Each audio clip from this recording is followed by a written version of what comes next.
Welcome back to the Red Dice Diaries, and in this Sunday Roleplay Rambles videos I'm going to be talking to Dave Afro Dave Mills, and Hello. We're going to be doing a LARP special where we're talking about some of the differences between tabletop and LARP and what we enjoy and maybe some of the things we don't enjoy quite as much about LARP. Dave is part of Dark Cleo Productions Limited. I hope I've said that right, Dave. Yeah, that's correct. If you'd like to give the viewers a sort of brief rundown of what Dark Cleo Productions Limited is. We are a games review and demo company, and also game designers. All forms of games, computer to roleplay to board games. Excellent, and I believe you're on YouTube, Twitter, and you also have your own website at the moment. Yes, we do, yes. Okay, I'll put a link to all of those in the descriptions down below, and you will see the Dark Cleo logo if I've done my job right in this video. And if you click on it, you'll be able to subscribe to their YouTube channel in the same way you can click on the red dice in the image to subscribe to my own. So we're doing a LARP special, so we're going to start first of all with asking the question, Dave, what do you think is the difference between LARP and tabletop in your opinion? Well, definitely the social aspect is the biggest part. It's a lot more sociable than tabletop, and the fact you get to describe and talk to each other more than actually just describe what you're doing. Yeah, so there's a more so that's sort of the live action part of it that we've covered. There's a more sort of immediate sort of action. Would you say that it makes things feel a bit more sort of valid? It gets you a bit more immersed due to the fact that you're there actually doing the stuff rather than, like you say, sitting around a table and describing it. Oh, definitely. I mean, when you're playing a tabletop, you sat around with your little character sheet with your stats and things like that, and you're just talking about what you're doing. When you're doing live action roleplay, you actually try and become the character in a sort of an acting point of view and take on that role. You feel more immersed into it, so it's definitely more immersive. Indeed, I've had a few people on my YouTube channel which deals mainly with tabletop expressing an interest in live action roleplay, and for those who aren't aware, live action roleplay, as Dave rightly said, is you yourself getting costumed up as your character and actually acting out the various plots, the various storylines, rather than describing them sort of sat around a tabletop or on a Google Plus Hangouts or whatever your poison is when it comes to tabletop. So, Dave, if you could give us a brief sort of rundown of what your sort of role-play, both tabletop and LARP history is, and how long you've been role-playing for, just to let people at home know. Yeah, of course. I've been role-playing and LARPing for about 15 years now. Actually started LARPing before I started role-play, doing the Mind's Eye Theatre, which obviously you know about yourself. Yeah, for those who don't know, Mind's Eye Theatre is the live-action version of the old Vampire the Masquerade, the original World of Darkness sort of settings. Yeah, and so basically I started off doing actually Vampire the Masquerade at a friend's house, did a bit of LARPing doing that, and so basically mainly got into the more kind of social aspects of LARP at the beginning than the actual physical parts, which we'll go into in a bit. But yeah, and I've basically been going to go into the role play from that. Really, that's my kind of inner role play, doing LARP.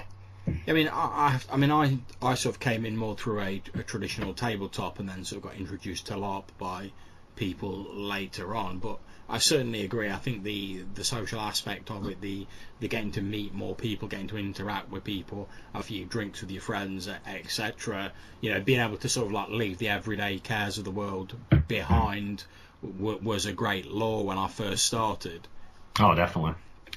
When I was about 17, I think, when I started doing a kind of LARP and role play, and it was a great way to meet people and kind of introduce to a good community of friends.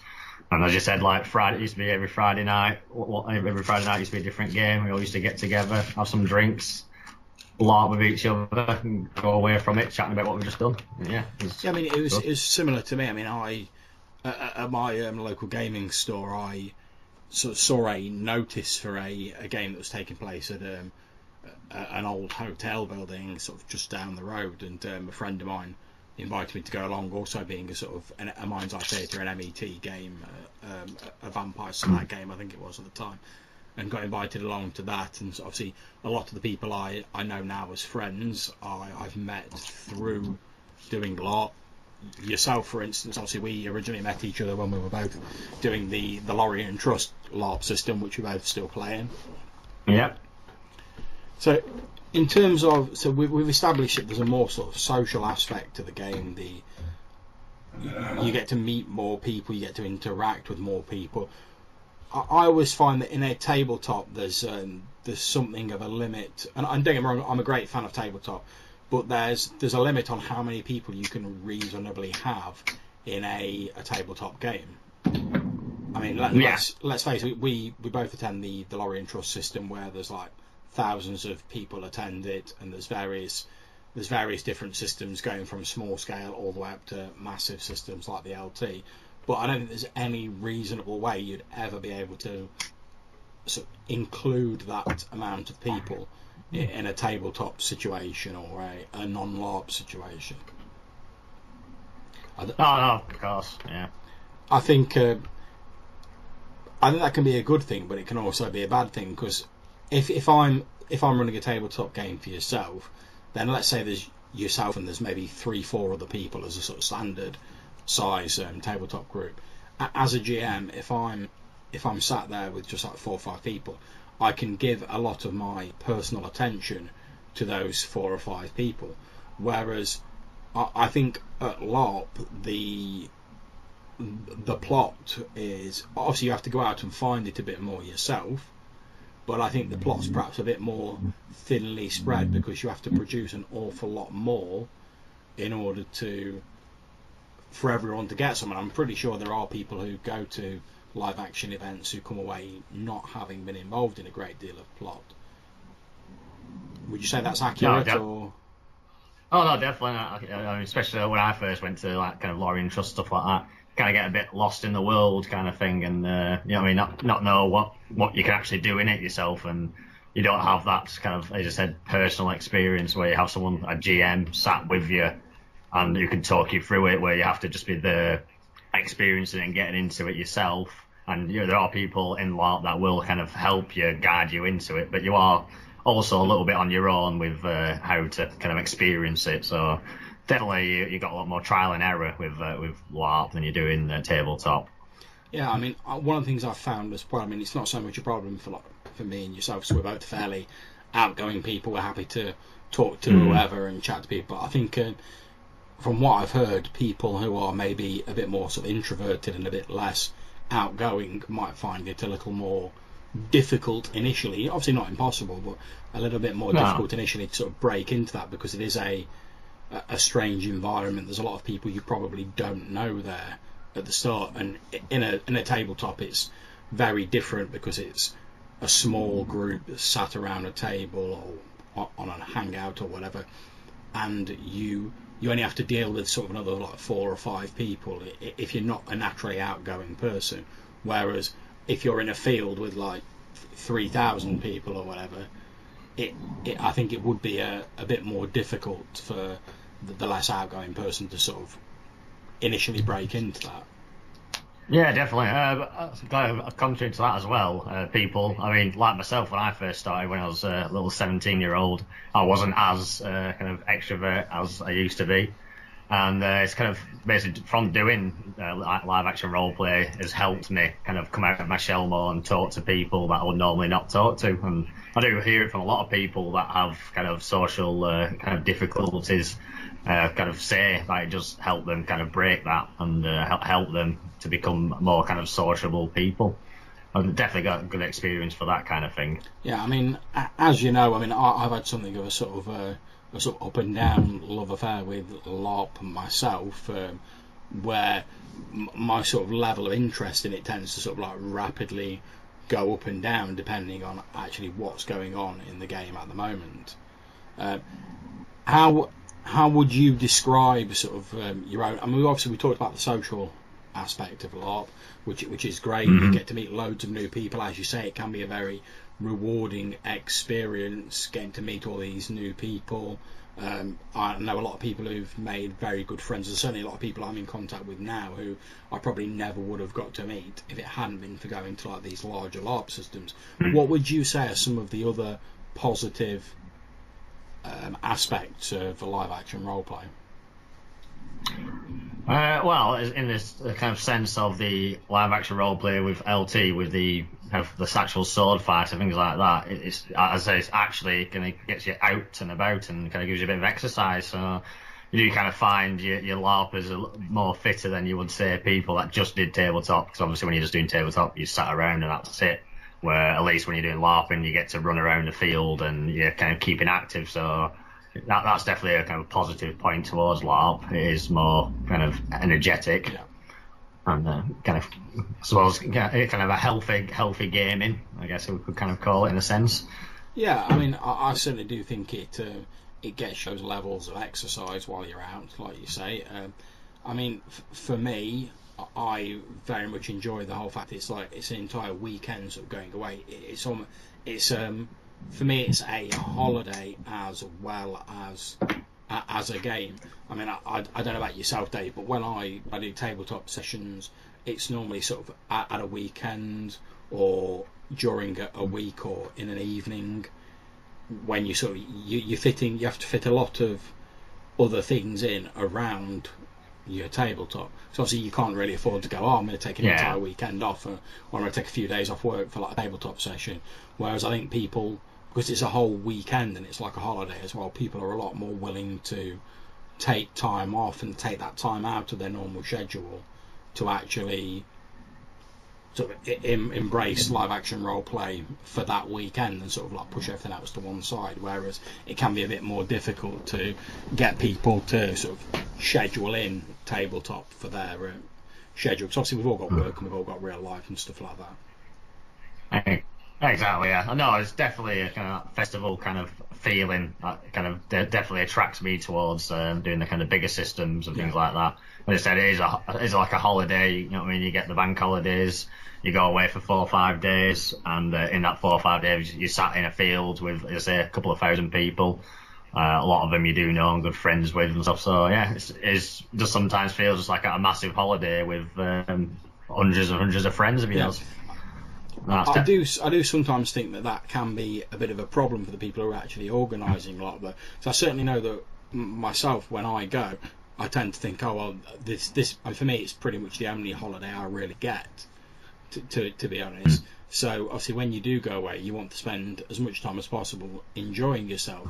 Now in the system that myself and Dave play in, the main system, which is Lottery and Trust, they ask for people to volunteer to monster, to effectively play the NPCs, that the enemies that the players fight, the monsters, the conversational NPCs that you meet. However, I certainly know that in the recent year, well, it seems to me more in recent years, there's been less people who are willing to volunteer.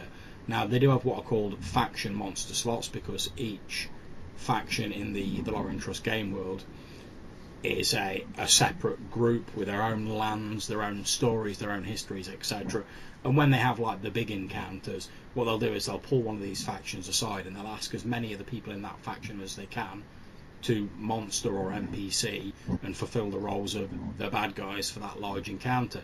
But there's also small encounters dotted throughout the rest of the weekend, and they rely on volunteers to come down and monster that.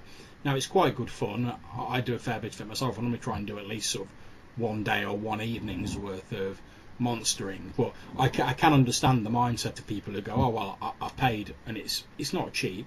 I've paid a fair amount to actually come to this event, so I want to spend as much time as I can enjoying myself. Oh no, definitely. And I think it was 2 events ago where we had a kind of a 3-day event where a couple of us went monstering all Saturday, and it did, obviously, because we were constantly monstering and constantly fighting all the players, did tire us out to the point where it kind of ruined the rest of the night, to be fair. Basically we were too tired to kind of go out and do the rest of our actual role play kind of thing, and it did kind of give that kind of sense of spoiled a bit of the weekend really, because it was good, you know what I mean, to kind of give the other players an enjoyable time, and they did come away from it, you know what I mean, thanking us for all the work that we did.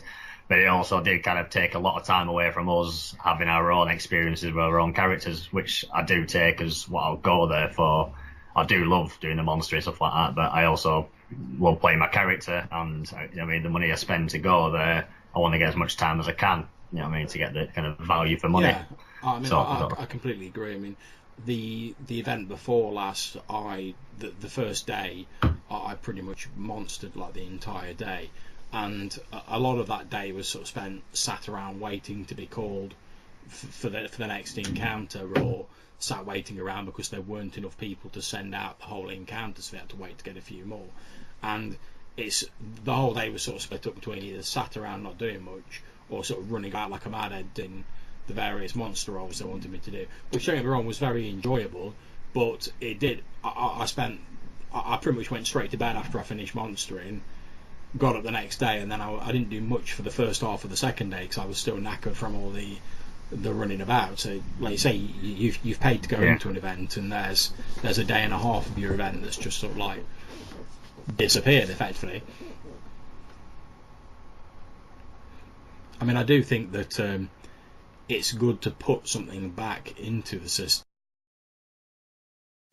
I mean, after all, certainly at Lorien Trust, all of the set dressing, the reffing, etc. is done by volunteers. So these are people who've given up their time for often very little incentive to enrich the game setting and the game world for the players, and they do a fantastic job. Yeah. But you do have to understand that it is very much an investment of time. So you could be quite easily giving up sort of half your play time, as it were, to put something back into the system, and obviously you're not really getting any sort of cost incentive for doing that, or any sort of price drop.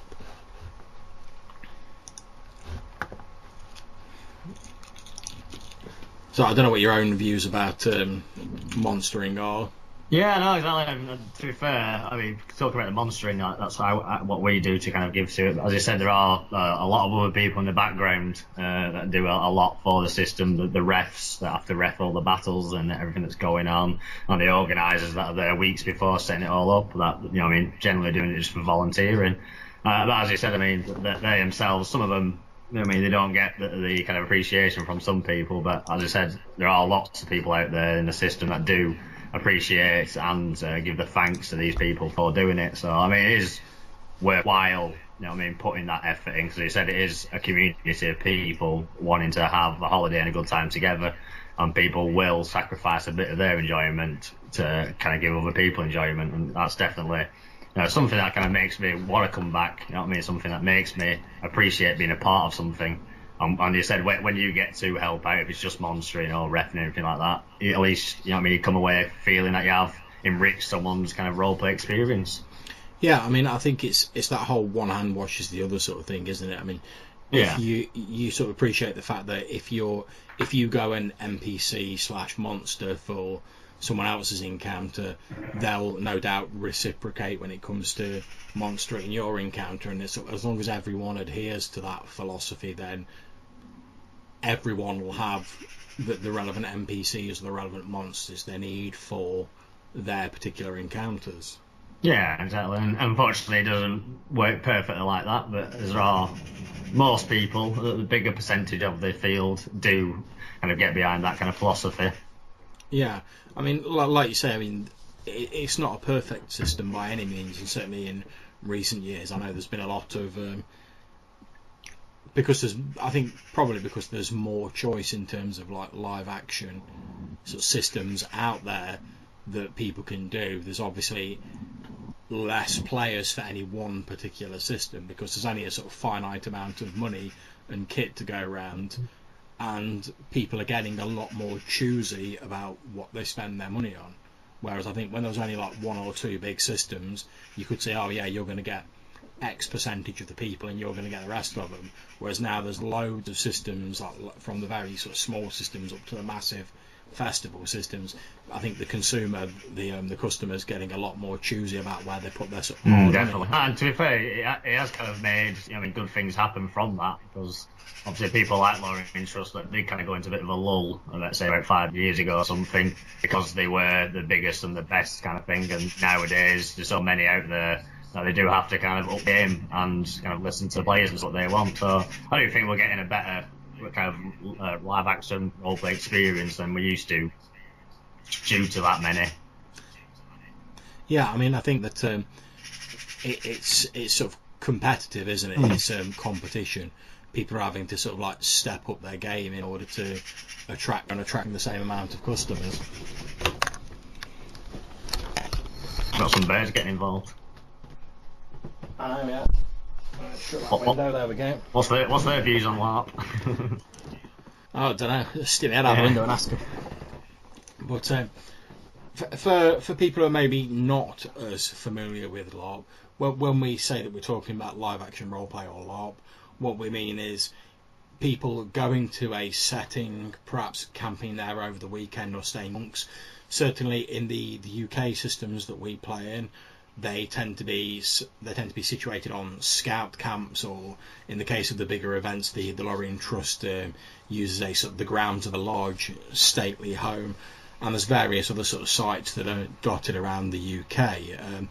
Obviously, I can't speak for any sort of markets outside the United Kingdom, because I've not got any direct experience of them. But the people tend to dress in a sort of a facsimile of the sort of appropriate costumes of their characters according to the rules of the game. So you might wear leather armour, you might wear metal armour. Now, these don't have to be 100% accurate. It's not sort of like reenactment grade stuff. It's there just to give the impression of this fantasy world, although some systems do go more in for a more realistic level of kit than others do. People playing non-human races will normally have some forms of prosthetics or masks or makeup or whatever, and we normally fight with foam weapons, which are normally sort of carbon fibre rods with soft foam around them, and then paint and latex on the top of those. I certainly remember a few years ago the American market used a more sort of like primitive, I believe they're called boffer weapons, where it's basically like sort of foam matting like wrapped around a central core and sort of gaffer taped on to basically make a sort of gladiator style like pugil stick.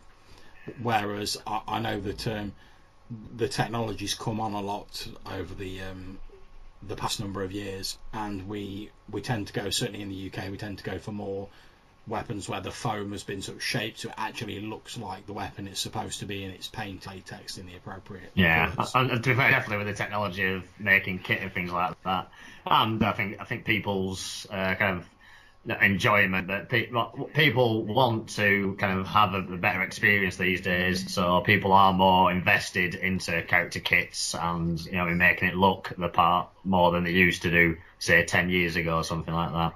So yeah, I think you're absolutely right, and I think a lot of people as well, the actual people who play the games themselves, have become more aware of like how to make a lot more of the kit themselves. A lot more of the equipment, the tools for making it is now available to like the general public, as it were.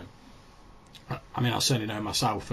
My wife Hannah, we make an awful lot of our kit, and I know that for the group that myself and Dave are in, we made a lot of the kit for that, the shields, etc.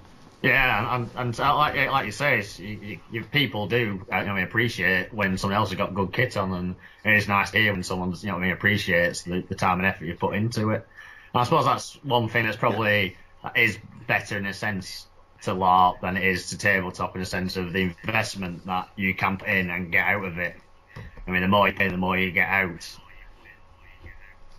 Yeah, I mean, I think it's another one of the it's got both a sort of good side and a bad side to it, because I agree that when you've like put a large investment of time into making your kit, your costume, your weapons, whatever, for LARP, then it's very satisfying, as you say, when someone else compliments you on it, because you're sort of improving their enjoyment of the game and hopefully encouraging some people to sort of step up their sort of work on their own kit. So I think in terms of just to give a contrast to it though, when you're doing a tabletop game, it's a lot easier to just pick up a tabletop game and run a quick tabletop game.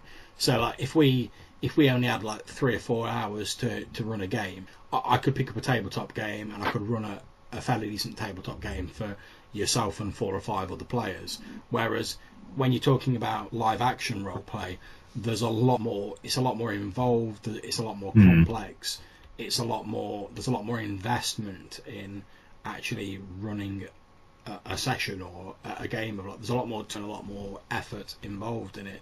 I mean, I've only run a small sort of MET sort of style system game that I ran a few years ago, which was a Hunt of the Reckoning game, and I tried to adapt several of the sort of like the actual weapon.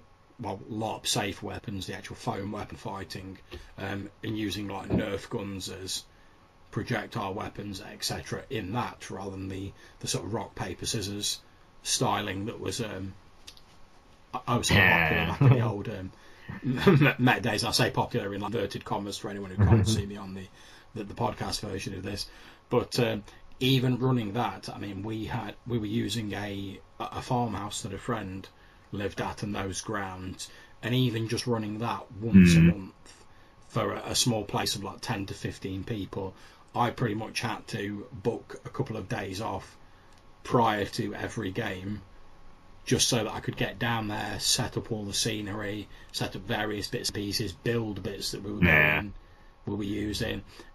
Even with something as small as that, and I admit that that's nowhere near on the scale of the sort of vastly huge like live action systems that exist, like Lorien Trust. Curious Pastimes. Yeah, Curious Pastimes has got Empire and Odyssey going, and PB. Oh yeah, or PD, what they're called. Yeah, can't remember now. There's the 3 biggies.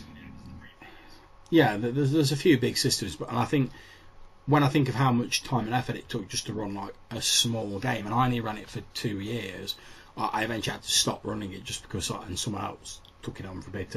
Both because I managed to round up the sort of storylines that we were doing, but it was just taking far too much time. I didn't have the time to spend on it that I'd want to. So when I think about that, I think how much huge amount of effort it must take from all these hundreds of volunteers to actually put together a massive sort of festival LARP like LT or like one of the Curious Pastimes. Oh yeah, no, definitely. And as I say, I've had an experience myself running kind of small like LARPs on say a Friday night or a Saturday night, and a lot of them kind of got going and then didn't carry on, mainly because of like players not turning up when they said they were going to turn up and things like that. And like I say, I mean, especially with the smaller LARPs, I don't think some people appreciate the time that it takes to put on these kind of smaller LARPs. And they do seem to kind of just think, oh, you just turn up and run it for them, and it's not a problem if they just don't turn up when they said they're going to do. And there is a bit of that with the kind of smaller side of things, which the big ones don't get as much. I think it's kind of like the name as well. Like say, Lorien Trust has been going for over 10 years now, and I think they've got established like player base that will always turn up. They won't lose them kind of people. And we always said that with smaller ones, sometimes it's a bit more difficult to kind of get them up and running because we'll say, oh, yes, I'll turn up. And then it comes to the night and they're like, oh, I can't be bothered. I'm going to stay in. And they just don't bother turning up. And me and my friend Sam started a kind of a live action Friday night session, which was always one-offs. To try and kind of stop that. Basically, we tried to just do one-offs with like small players. Some were 6-player games, some were 12-player games. I think the biggest we got to, I think, was like 16 to 18 players at one point, which was really good. But yeah, I think again there was a pre-made game that we basically got off the online on the internet, and it had so many characters, and like say 4 or 5 of them had to be there for the story, and the rest of them were there to add into it, things like that. And still, even though we gave people some of the characters that had to be there, and they were people that always turned up to the games, still now and again you had people that just wouldn't turn up and not even inform you that they're not turning up. So then you'd have to run around like a headless chicken, trying to kind of keep the game going for everybody else.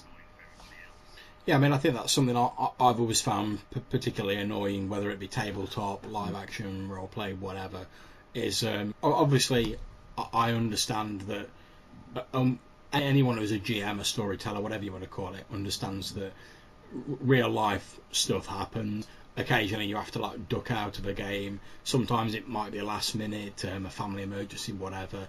But I always found it really frustrating when, as you said, like people wouldn't even inform their GMs or their STs that they weren't going to be able to make the game. I mean, especially in today's sort of society where pretty much everyone owns a mobile phone. How long does it take you to send a quick text saying, "Oh, I can't make it to the game tonight. My gran's in hospital," or whatever reason? Yeah, exactly. Yeah, and you just get frustrated. I mean, I've had some like kind of pathetic excuses and not saying anything till a couple of days later, and then they're like, "Oh yeah, sorry about that." You know what I mean? Oh, I'll see my girlfriend, and it's just like, well, you've been going out with your girlfriend for 4 or 5 years. You know what I mean? It's not like I haven't seen her before. You cannot see her for one night, can't you? Or you could at least said something.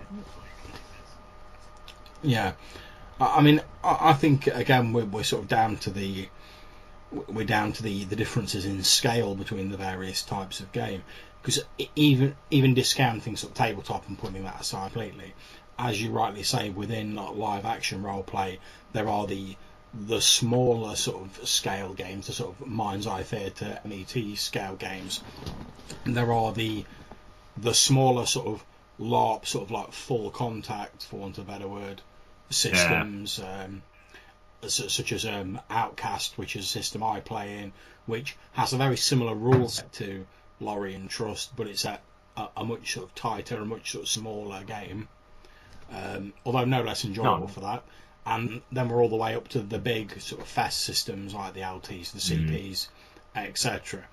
And I think there's benefits and there's not so much flaws, but there's maybe sort of downsides and complications to each of the different scales. So, as I say, I think that when you've got a smaller scale game, you need less of a sort of a support team to run that. Obviously, you do still need people to run any live action system. I mean, even the small Hunter game I ran, we had 3 STs and we had like 3 or 4 people who regularly turned up just to help do the various NPCs. And I know that Outcast, they have a number of what they call spirit refs in the system, which are like the referees, the storytellers. They have a team of about a dozen or more sort of monsters. I'm one of the people who regularly turns up just to sort of crew it, and they have people running the monster room, a ref dedicated to kids plot, etc., and various other people. So it's still a fair amount of people, but then when you scale that up to a sort of a big fest system where you've got to have God knows, I don't even know how many refs there are. What to count. Loads and loads of it. I expect if you crammed all of the refs into sort of like one place, then as well as blinding them with the light of the dazzling fluorescent jackets, it would like fill a massive sort of auditorium. Oh, definitely, yeah. And I think that is needed, because obviously if you're a GM and you're doing a tabletop game, then obviously you're sort of everywhere. You've got the players sat in front of you. Anywhere they go, anything you do, you've got it covered. Whereas when you start going into the more sort of live action based systems, obviously as one person, well, you can't be everywhere. So you've got to have other people who can be there. You have to sort of spread those sort of games mastering duties out to a number of people in order to sort of cover that large scale area. No, definitely, and it does kind of lose something in that, and it's, you know what I mean, when you do something like that, it does lose some of the experience, because obviously things get missed, or, you know what I mean, you might get a ref who's not as good, you know what I mean, as another ref you've had, and you know what I mean, kind of takes it in a place you didn't want it to go, the storyline or something like that, or makes a bad call. I mean, we're all human beings, and as I said, you get a scale of that many people running an event, you're gonna get mistakes, aren't you? So yeah, I mean, I think it's like anything. The more sort of additional elements you introduce to something, the more likely one of those elements is to go wrong or not perform. I mean, it's like if you try to do something on your computer and you've got like one computer programming running, it either works or it doesn't. Whereas if you've got 8 programs running at the same time that you all need to be working, the likelihood is one of them wrong or not perform as it should do. It's far more likely than your one program cacking out. I think if you're the GM in a tabletop game or a very small scale LARP game, then the book pretty stops with yourself. If something doesn't work or something goes wrong, you can say, oh yeah, that's a mistake I made, and you can get on with fixing it. Whereas if you're playing in a system where you're maybe the head ref and you've got 50 other people or whatever underneath you as like your sort of junior refs are out doing various different pieces all over the place, and a player comes up to you and says, oh, I don't think that worked very well, or I don't think that went wrong, you've then got to track down which of the refs was involved in that, whether they did actually make a mistake, and then work out what you can do about it. Because obviously you're only going on the player's recollection. Exactly. Everyone tends to bring their own sort of biases to a situation. Of course, yeah. And I suppose it's kind of like not, I just said, it's not a negative, but it is in a sense towards LARP, in the sense of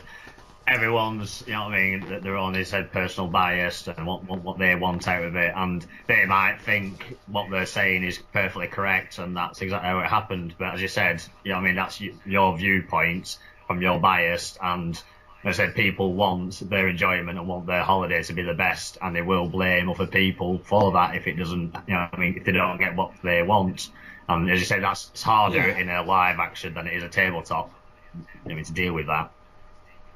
I think as well, I mean, I certainly know with myself that if you're doing tabletop as well, the only real cost to me in terms of like playing a tabletop game is any rule books I've bought, and actually playing the game doesn't cost me anything, because if you're running the game, I don't even need the rule book. So all I've got to do is sit down and like play the game. So if something does go wrong, you're a lot more willing maybe to say, oh well, don't worry about it, never mind, and sort of like blow it off. Whereas, like I said, when you've paid like hundreds of pounds or whatever to come to something which is your holiday as well as your sort of your role playing experience, you're less willing to just sort of let stuff slide, because you have paid so much money to engage with the game, and you're taking a whole weekend out of your life to want to actually play it. Yeah, exactly. And that's it. Now, this shouldn't give any of you at home who are listening now the idea that we're entirely negative towards LARP, because after all, both myself and Dave play in the Lorien Trust system. I play the Outcast system as well. We both play numerous other smaller LARP systems over the years, and if we didn't enjoy it, then obviously we wouldn't still keep going. I wouldn't keep pushing through the accumulated cost of all my dead characters, sort of like lining the roads to like to the gathering, and still sort of like jam myself up a neuter and trudge my way along. And I do lose an awful lot of characters at LARP, but mostly thanks to Dave, it should be said. But no, I think if the experience was entirely negative, then we wouldn't keep going.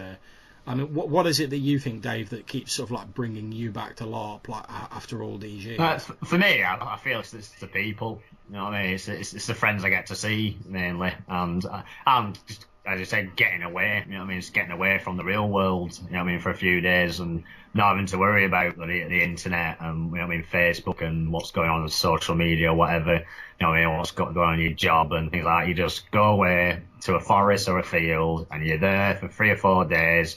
And you got nothing to worry about other than what your character has to worry about, and eating and drinking.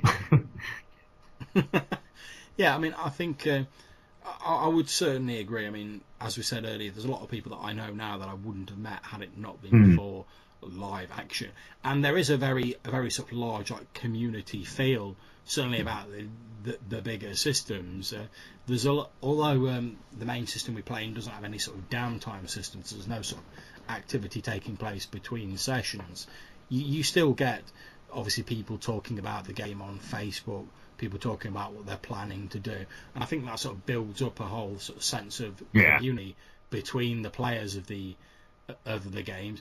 Now, obviously, that can have its downside, as all sort of social media communication can have its downside, but nevertheless, it does create this community feeling. You look forward to going back to the system in a few months, in a year, whatever, and seeing those same people and finding out what they've been up to. And it's basically, the way I look at it is, it's a large group of people gathering in one place, people who make this time in their schedule to play these characters, to put the real world aside for a weekend and all gather in one place, and people are willing to do that because they know it's a whole weekend and they know it's a live action event.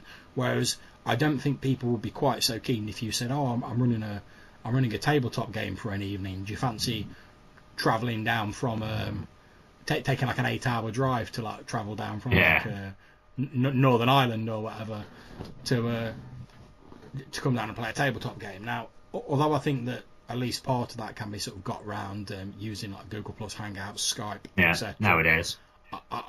It's obvious, nowadays with modern technology, I still don't think it's the same as when you're actually sort of there in person. There's not a level of like actual. No, definitely. I said a few enjoyable sessions on like Google Plus with yourself, other people, and they've been really good. But it's not the same as being sat around at a table with each other. You know what I mean? It definitely loses something doing it over video chat.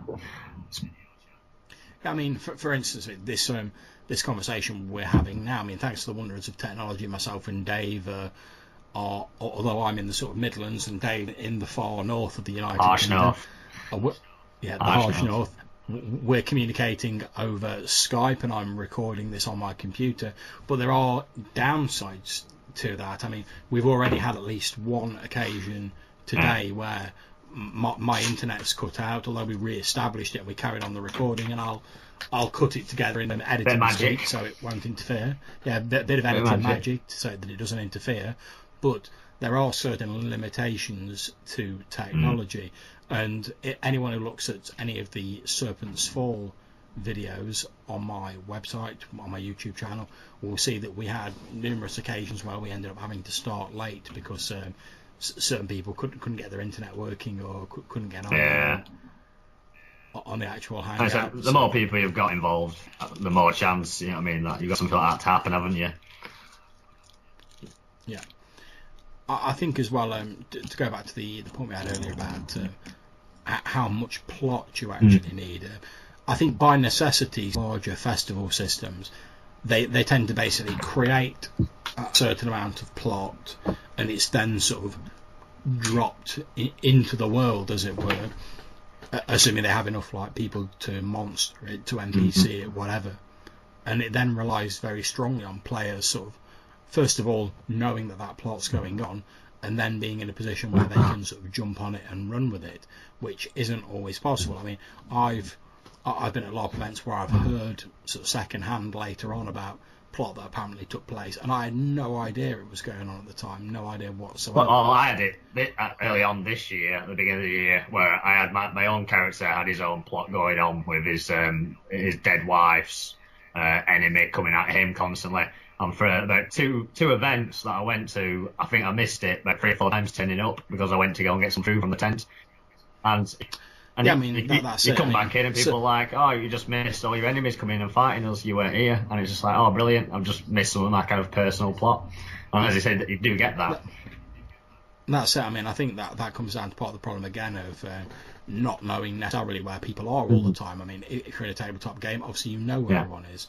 Whereas when you're at a elite and you've got people wandering around, let's say buying food, going to buy like new bits off the traders, just going to see their friends in other like, factions or groups, the only place you can send plot that's specifically based for them is to their faction, their group, and where they're sort of camped. But as you know yourself, you don't spend all the time just sort of sat around in the camp just on the off chance that some plot's going to come wandering by, because you want to get out. You want to get out there down to like the marketplace or the guild tents where there might be some stuff going on, or you want to go and see your friends in another faction, or even you just like you say, you just want to go and buy some chips, whatever. It's very easy, and obviously this is no fault of the sort of the GMs, the refs of the systems, because obviously they've got a very difficult job, and they've got no way of knowing where you are at any given time. But I think it is one of the practical sort of limitations of a LARP system with so many players and so much of a large area. It becomes incredibly difficult to keep track of everyone. you have to sort of make an educated guess, Yeah. basically, if you want to send some plot out to someone. And as you say, you missed plot a couple of times just because you happened to be out buying some food. Exactly, yeah. And to be fair, as a player, you do have to kind of appreciate that's going to happen, don't you? I guess, you know what I mean? That's what, yeah. I mean, Yeah. like you said before, like the fact that we love LARPing and we love going to the system. There are negatives towards everything. I feel that people listening to this who haven't done LARP, it's good to hear this kind of thing, because I don't think you should be going into LARP thinking it's the bee's knees of role playing. You know what I mean? It's the best thing since sliced bread, and there's nothing wrong with it. You know what I mean? You don't want to be going in there expecting the world and only getting an island. Yeah, I mean, I think certainly there is a temptation when you go to a live action role play system. When you first get, I mean, I don't know if you remember the first time you went to like a full contact. Sort Never of forget. event. There is, well, yeah, when you first walk in like costume, and you look at all the other people in costume and everything's real and it's there rather than you just sort of describing it. It is a bit sort of overwhelming, to be perfectly honest, and there is that temptation to go, oh, this is like the best role playing experience ever because it's real, it's actually here. But I think it can be quite a come down sort of later on when after you've been playing it for a while. I certainly know experience this, where although it is very enjoyable, don't get me wrong, and I still love live action role play, and I plan to keep on going for the foreseeable future and still very much enjoy it. But I think there is a bit of a come down when you realise that actually it's not this entirely problem free 100% best role playing experience ever. Exactly. I mean, I think that live action role play does have its plus points and it has its negative points or its limitations, like any system. I mean, like I say, I'm a massive fan of tabletop. I could sit here and I could spiel off for you loads of negative points about tabletop, but there's also a lot of positive points as well. And I think although we're trying to sort of prepare people for the fact that it's not the be all and end all of role play live action, it can be very rewarding, and it's just sort of in a different way to tabletop. I think that it's not so much an entirely different gaming experience. It's almost like it's almost like music when you're listening to, let's say you're listening to an audio cassette, which is a primitive form of music Some people might not know that, John. Young people are listening. Yeah, I know, yeah. And or you're listening to a CD, which for very people listening is a primitive form of like recording media. Yeah, if you've got an audio cassette and a CD, you can obviously look at the CD when they first came out, and everyone was like, "Oh, it's the new thing. It's amazing. It's indestructible. Yeah. The quality is so amazing." And you can say that. Well, yeah, we all know that if you get like a fingerprint sensor on a CD, it doesn't work. But you can also say that, oh well, the audio cassette's got quite a lot of stuff going for it. They've both got sort of like pluses and minuses to them. And as we both know, they all eventually get wiped out by MP3s anyway. But I don't think that any sort of role-playing experience yet has particularly 100% nailed that ultimately immersive, for want of a better word, that ultimately immersive sort of experience. And I think until someone like invents some like full 100% like Lawnmower Man style like VR system, then nothing's ever going to nail that full experience. And to be honest, I don't think you'd want a fully immersive role-play experience, because much as I love like going to like live action and like playing a warrior who's like fighting his way through like demons or whatever, I wouldn't actually want to be a warrior like getting himself like hacked to pieces by demons. I still want to realise it's a game, it's there for enjoyment, it's not meant to be accurate simulation of anything sort of real to that extent. So I do think there'll always be a certain amount of disconnection between like the players and their immersion, and I think all you can really do is recognise the limitations, the downsides and the good sides of your chosen system, whether it be tabletop, whether it be live action, whether it be non-full contact live action like a Mind's Eye Theatre, and sort of make the best of the positive. Oh, definitely.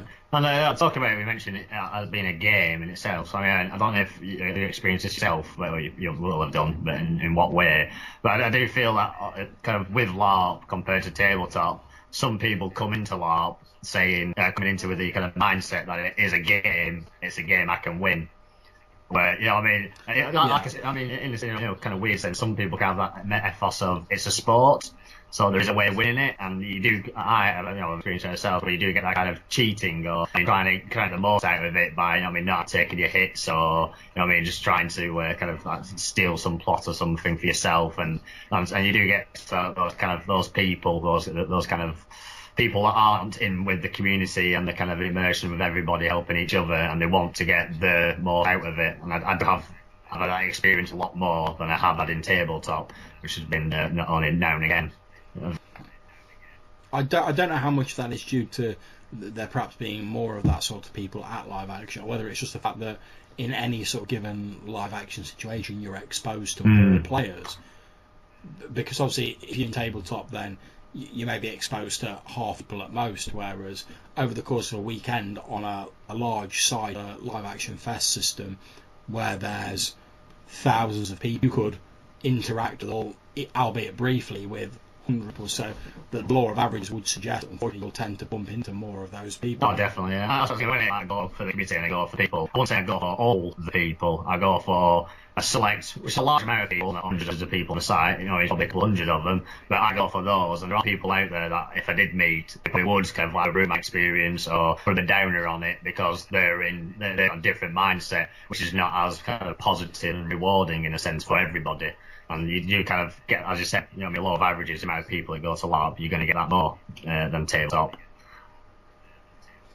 Yeah, I mean, I think that approach is it's exemplified when it comes to the two main types of combat that I've come across in LARP. For those at home who are listening, and maybe certainly in the events that I've been to, there tends to be what's referred to as hero fighters. It's all slowed down a little bit. Yeah. Everyone's sort of really acting out their blows, and when they take a hit, they're really acting like they've been hit. They're trying to sort of sell the fact that they've just taken this grievous to their arm and they've just been slapped across the face or whatever.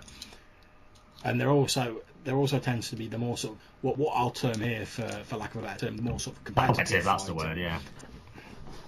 Yeah, I mean this it's not any less valid, but this tends to be people sort of holding their weapons up in front, sort of not really moving and looking for a point when their enemy's guard's down a bit, and then just like flicking the weapon forward very quickly and getting like a cheek hit in on them, or sort of like wrapping them across the knuckles or whatever. Which, as far as the actual like system's concerned in terms of just the rules, is far more effective, because obviously you're moving quicker, you're putting yourself at less risk, you're slowly whittling your opponent down.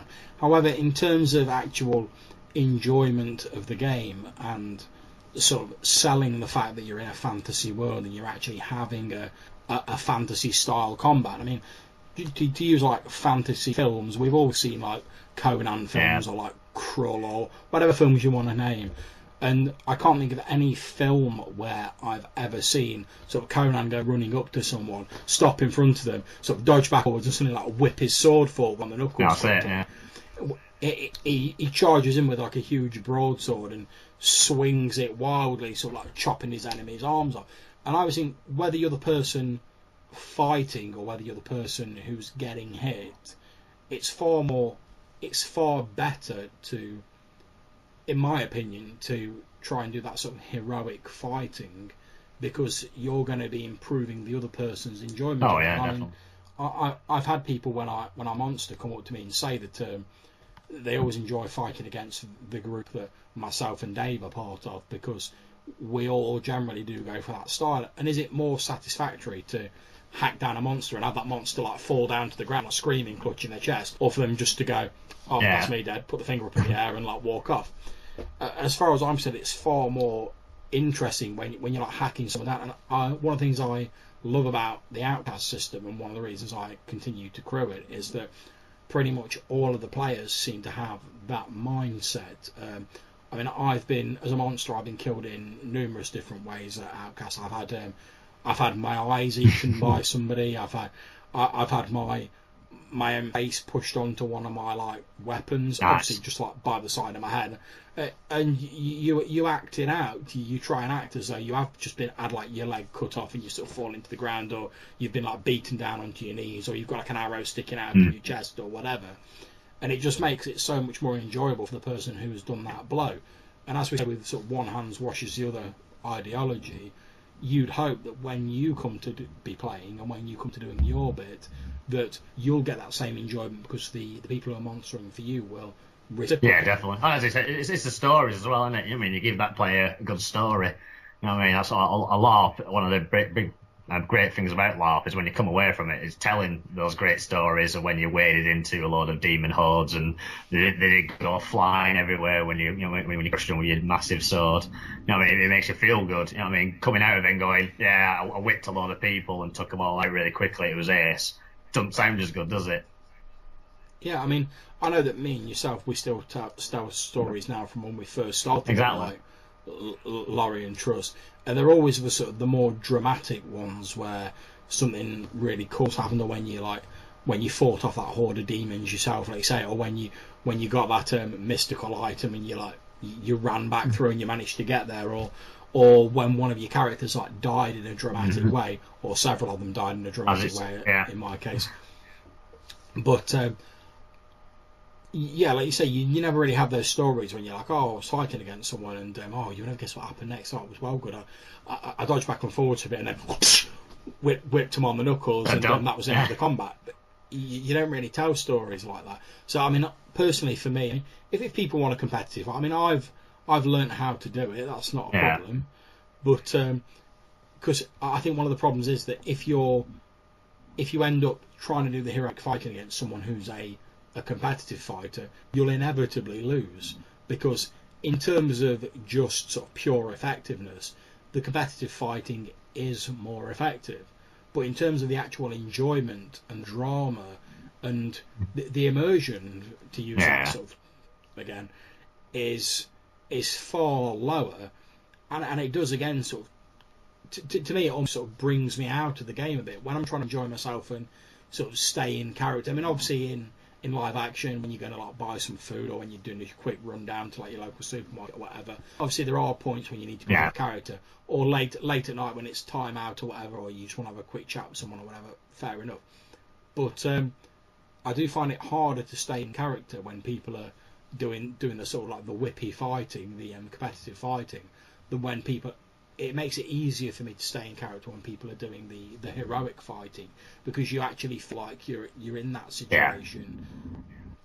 I mean, spellcasting is another great one for that. I mean, at the Orient Trust system, there's a spell called Blast, which is basically you point your finger at someone, you intone the vocals, and they take a point of damage as you sort of fired like a magical blast of energy at them. Now, there's certain monsters like golems, creatures without emotions, where being hit by it and just sort of like snapping your head round to the side a little bit and grunting are an inappropriate response. However, any sort of like sentient creature that feels pain, if you've just been hit with like a magical bolt of energy to the extent that it's like actually caused you physical damage, you're not just going to go and sort of carry on walking. You're going to react to it. And I mean, and I've seen both ends of the scale. I've seen people like throwing themselves about when they've been hit and really sort of, I suppose, hamming it up and really sort of doing that whole sort of like Star Trek style sort of like fighting and sort of acting, which really sort of like makes it good fun and sort of sells people on what's going on. But by the same token, I've seen people just sort of like nod a bit as though they've to register they've taken like 1 point of damage and carry on moving.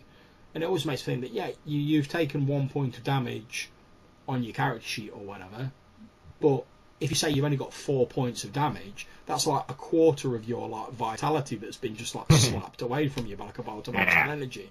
And I know if like I was walking along and like to use a sort of bodily equivalent, someone like shot me with something, I suddenly found out one of my legs didn't work, I'd have more of a reaction just going and shrugging my shoulders and like carrying on towards it. Damn right.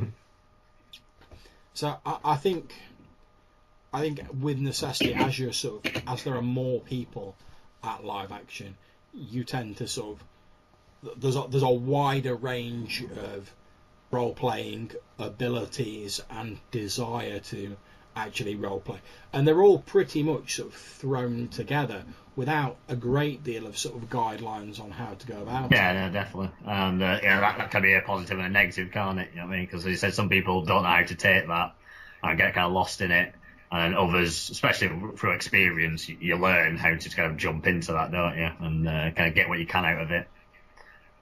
That's it. I mean, I think when there's like 5 of you sat around a table, if you've got someone who is maybe not as comfortable with role playing, or they're maybe not getting as immersed, it's easier to try and like bring them into the game a little bit, and try and sort of get them to a level where that they're interacting on the same level as the rest of your group. And obviously a lot of the videos I do on my channel are sort of about trying to help people who maybe aren't as comfortable or want to learn how to like improve their skills at role playing, both like GMs and players.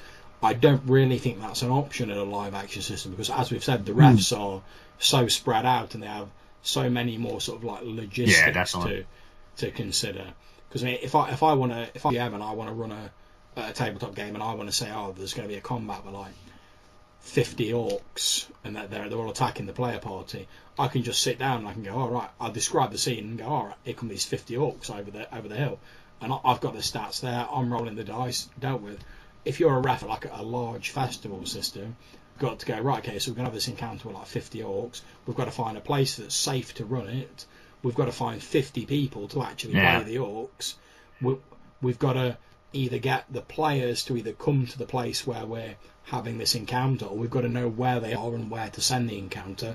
We need a number of different refs to be standing around the area just for safety purposes, to make sure everything's going on, to keep an eye on anyone who falls into their grace period. And for those who don't know, LT, your grace period is a period of time where when all of your body hits, all of your health has gone. You have like, I think it's a 5-minute period. It's 10, isn't it? But five for some stuff. Now? That's bad. Yeah. You have like a period of time where you're effectively bleeding to death. And if you get to that point, what will normally happen is a ref will come over and they'll have a stopwatch, they'll click it on, and they'll time it. If someone gets you and heals you before that time, you're grand, you're back in the game. If not, then the ref will talk you through it, they'll take your character card off you, and you'll have to go and create a new character because you've died. As happened to me at the last event we've played. But and many others throughout my LARPing history. But I do think it's that that number of refs there for our sort of hypothetical sort of 50 orcs scenario. They need a large amount of. Going on from that, mentioning like character deaths is something I've kind of thought about, which is kind of different from tabletop to LARP, which is your character dying and things like that. I mean, in tabletops. Sometimes you have tabletops where your GM's like doing a D&D kind of style game, and he's just like, I'm going to send all these monsters in. If you die, you die. That's, or you get your more heroic story kind of driven tabletop games where you generally probably aren't going to die. You might be getting into horrible situations, but it's how you get out of that situation more than potential of just death and then making a new character. And in tabletop, when you do die, all you do is get another piece of paper, start ticking off the dots and putting in the numbers. You've got a new character, you bring it into the game, it's done. Where in live action, I think that it's different, very different. And as you said, if you go through character, you spend say a month or so making a character kit, like you've done yourself, John, and then 2 games into it, you die, and that you do. Too soon, man. Too soon. It's probably it's always too soon. That's it. Just to give, I think you're absolutely right. Just to give a counterpoint to that, though, I think that with tabletop, I certainly know myself that when I do a new character, I have to think of a character background, etc., which can take some time. Whereas I think if you've got the kit, which, as you say, could be quite expensive or take some time if you're making it yourself.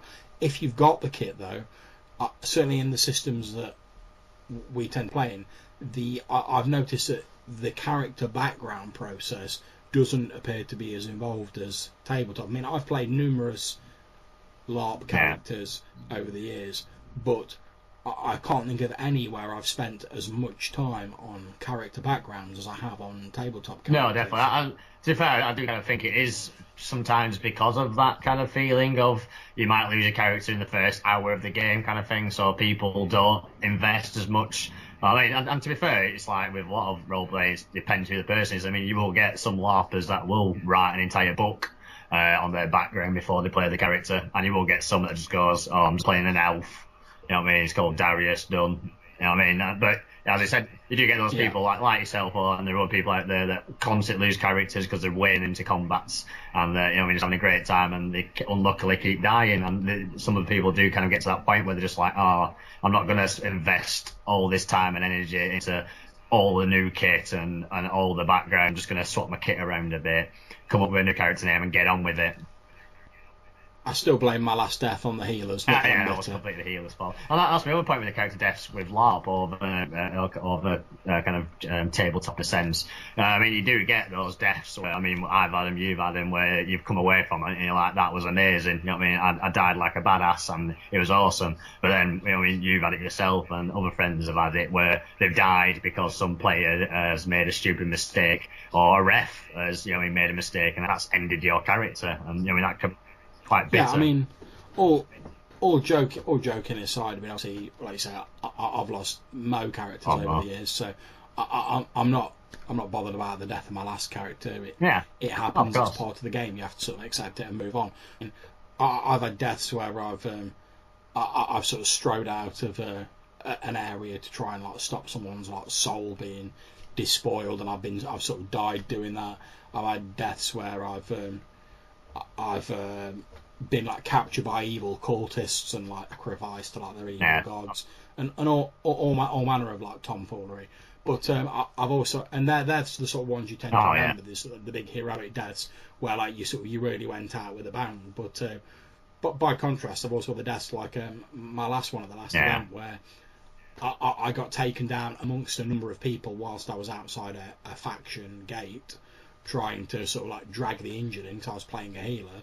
And when the healers from the faction went out and started picking everyone up and checking them to see how injured they were, unfortunately, just because me and a couple of other people got missed in that initial sort of wave, and I was quite forgotten, as I was being carried back through the gates for like further checking and healing, the ref, who'd been quite fair and quite good about it, Archon basically said, "Oh, I'm really sorry about that. Your character's died," like as they're carrying you back through. And it was only when they did like a second check of everyone, they got to me and they sort of checked me for wounds, and I said, "No, sorry, I'm dead." And that's obviously not the sort of heroic death that I'd have chosen. Oh, that's it, yeah. It can be gutting. It is a bit gutting, but happens. It's part of the. It's part of I the suppose, game. it's just part of the game, and I suppose sometimes it depends how much, like you say, like if you put a lot of time into your character and then it dies, something like that can be, you know what I mean, a bit more kind of bitter than, you say, playing a new character, you haven't really thought of a background yet for him, you bring him in and then he dies, you kind of think, oh well, you know what I mean, I'll just go on to the next one. But where you spend so much time coming up with backgrounds, you spend so much time playing the character, and then it just dies in, you know what I mean, some way that was kind of haphazard or missed, and you know what I mean, you kind of feel like I didn't want that story to end that way. And as I said, it's part of the game, and you can appreciate it, but I suppose not everybody does, and you know what I mean, especially like when your first death. I mean, I've seen quite a lot of noobs come into LARP, and the first character dies like the second event in a really kind of bad way, and you know what I mean, a bit of a pathetic way, and it just hurt. You know what I mean? You got to kind of get experience in your character's deaths, kind of thing, and how to take it. Well, like being yourself, you know what I mean? We've been playing LARP for 15 years, died lots of times. We get on with it now. You know what I mean? It's just a part of the game. But for new people coming in, it is an experience. It is something that, I mean, compared to tabletop, I think it's a completely different experience dying in LARP, especially your first time. Yeah, I think as well, to go back to what you were saying earlier, obviously there are tabletop games where refs run them in a sort of let the dice fall where they may sort of attitude. But I think you do get a certain amount of leeway with a lot of GMs in tabletop. I mean, I certainly know myself, I don't go out of my way to like kill characters. I mean, unless they do something like ridiculously stupid, like they're going, "Oh, I'm just going to jump off that cliff." It's like, well, that's bad times for you. And if they know they're going to die, if they go into a situation they expect to die in because it's some heroic thing, wicked. You know what I mean? Yeah, I mean, I think you do get a fair amount of leeway. I mean, the old tabletop World of Darkness even had that common sense merit, didn't they? To where if you were a bit unsure of yourself, you could take the common sense merit character, and if you're going into some like ridiculous situation, like blithely not realising how dangerous it was, the ref would be like, "Oh, your common sense is telling you that perhaps this isn't the way to go if you want to survive." But obviously, at a larger sort of like LARP system, they can't really do that because they can't really give that sort of level of like personal attention because obviously the refs are spread out across the whole field amongst these thousands of people, and they have to try quite understandably they have to try and make sure that the most people have the best time that they can while they're at the event.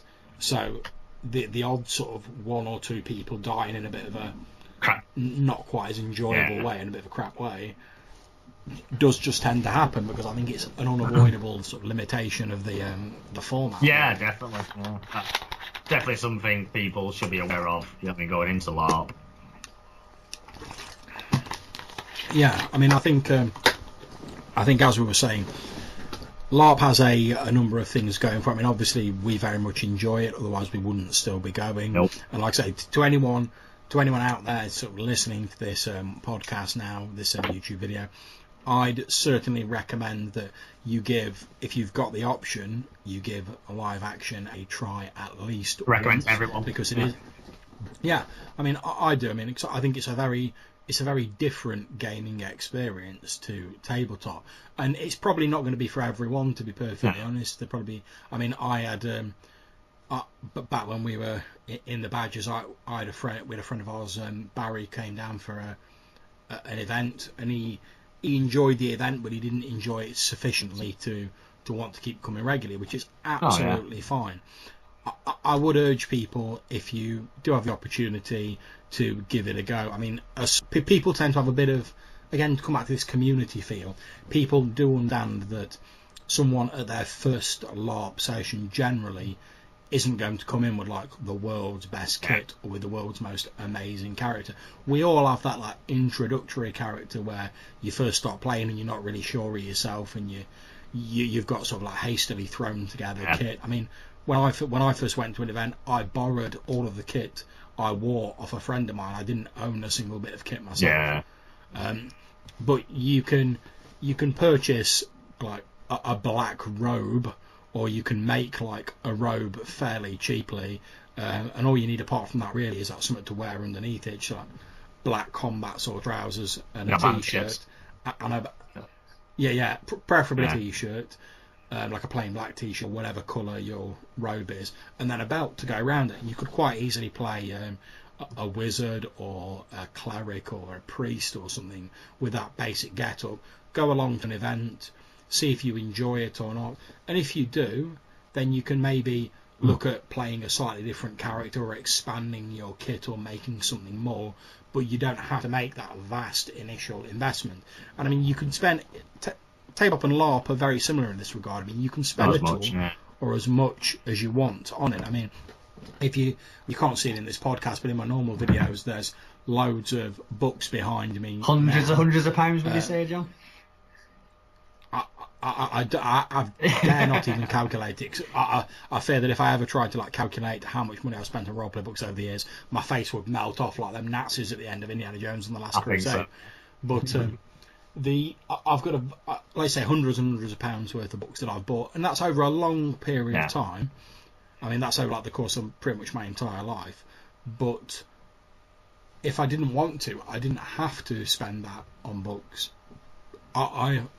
Jovello, I normally do these Sunday podcasts with, he only owns one roleplay book, and that's one I bought for him for his birthday, just so he could actually say he'd got a role-playing book. But you can invest as little or as much as you want, since the actual main sort of strength of roleplay is the fact that you create this shared world, this shared experience in your imagination.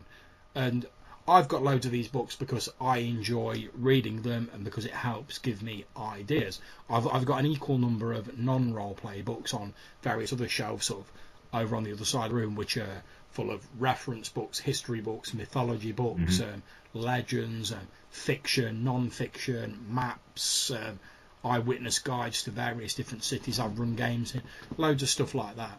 But again, I don't need any of those. I have them because they help me as to create the gaming experiences I want. And it's very similar for LARP.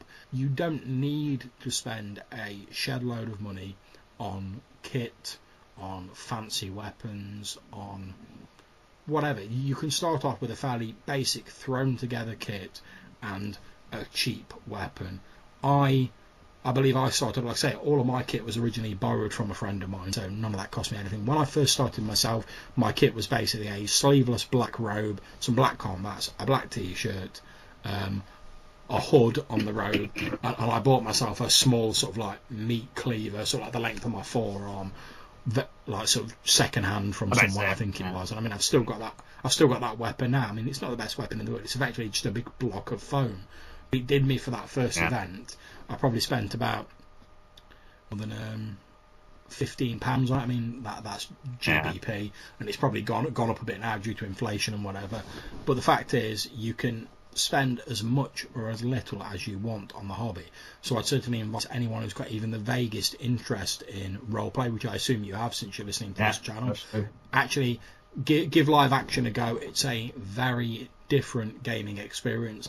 It's not the perfect gaming experience, but it never claims to be, much in the same way that tabletop, although I enjoy tabletop immensely, isn't a perfect gaming experience either.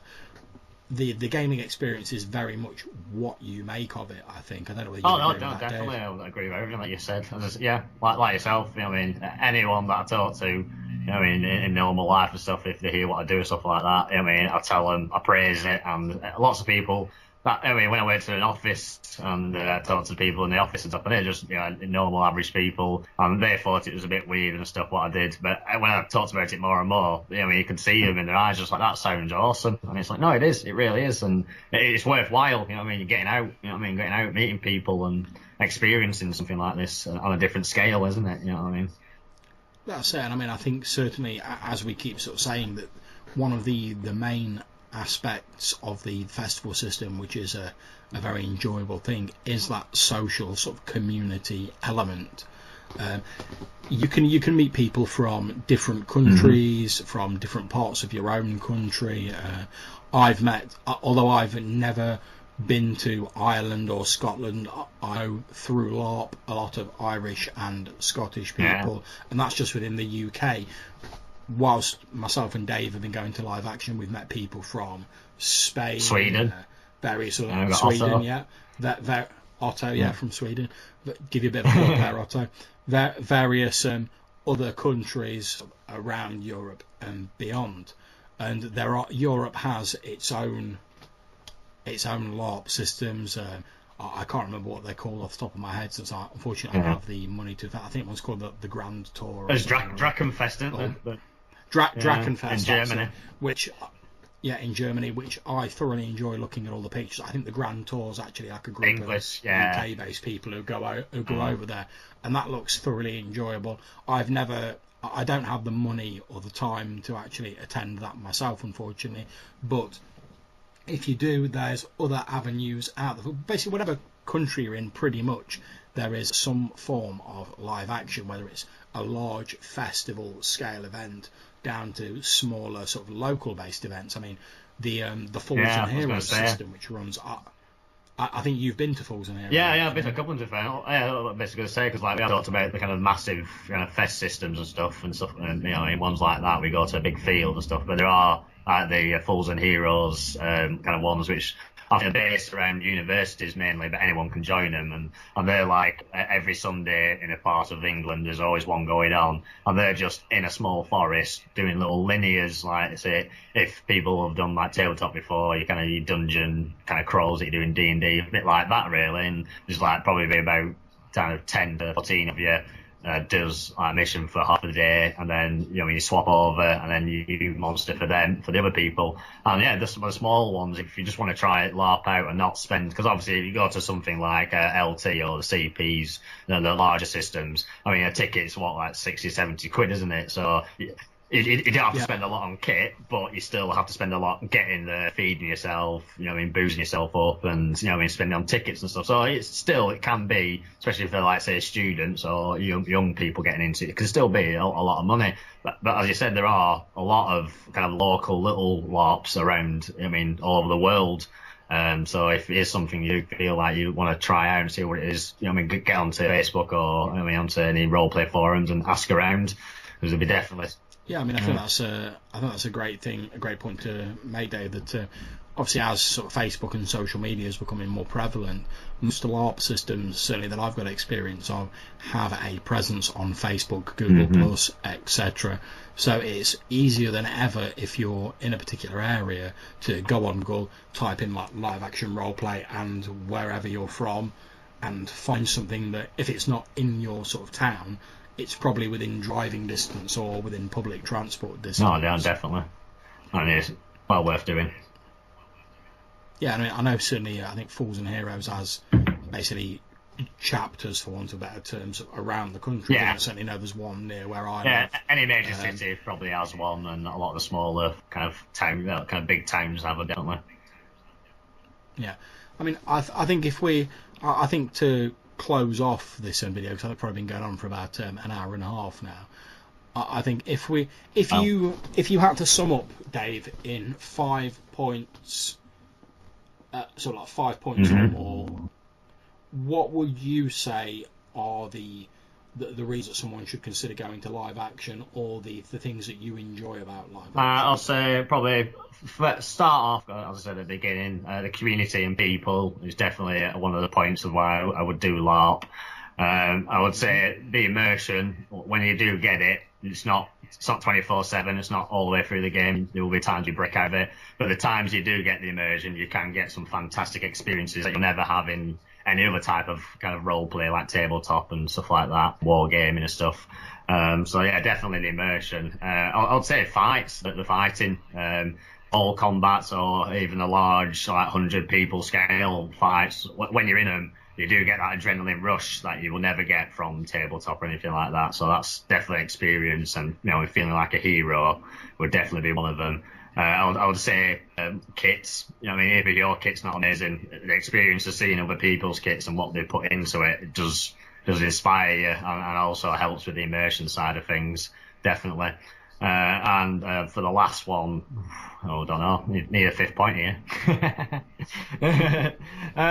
No, I'll say just basically is like getting out into the world. You know what I mean? Experiencing camping. You know what I mean? The camping side of things is an experience that, again, you won't get from any other type of gaming. You know what I mean? So yeah, camping out with people, sit around a campfire. Yeah, I think if I was going to do 5 points myself, then, and a lot of my points could probably be applied to like different types of role play as well. I'd say it's a wider scope of game than tabletop.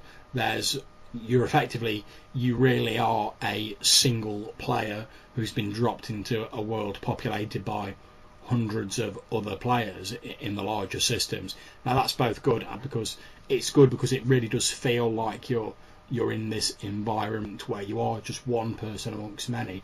Bad because you don't tend to get the personalised attention. You're not the centre of the story like you tend to be on tabletop.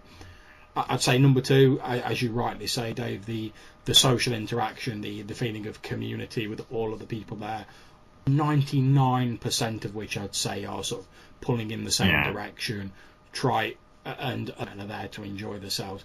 And most of us recognise that in order to do that and for everyone to have an enjoyable time, we all have to try and contribute something to the game. And whether that's the legions of volunteers who do such an excellent job actually setting up the props, some of whom turn up weeks and weeks before the event actually takes place to create set pieces, to paint, to set up big marquees, to do all manner of things, whether it's to the people who clean the portable toilets on the site, which is a job I would want. Those people are absolutely respect those guys, the poop wagon. We salute you. You are absolute legends. Whether it's down to people who just do their bit of monstering when they turn up there, all of these people who give up a part of their event to help make other people's events great, and in return hopefully people will do the same for them. I think that's a great thing to see people pulling together in that fashion. I'd then probably say that, as you said yourself, the actual combat, because you're there actually doing it. Now don't get me wrong, there's nothing wrong with a well described tabletop combat. You can get some great, really interesting, really exciting sort of scenes out of that. However, it is a very different feel when you're there actually.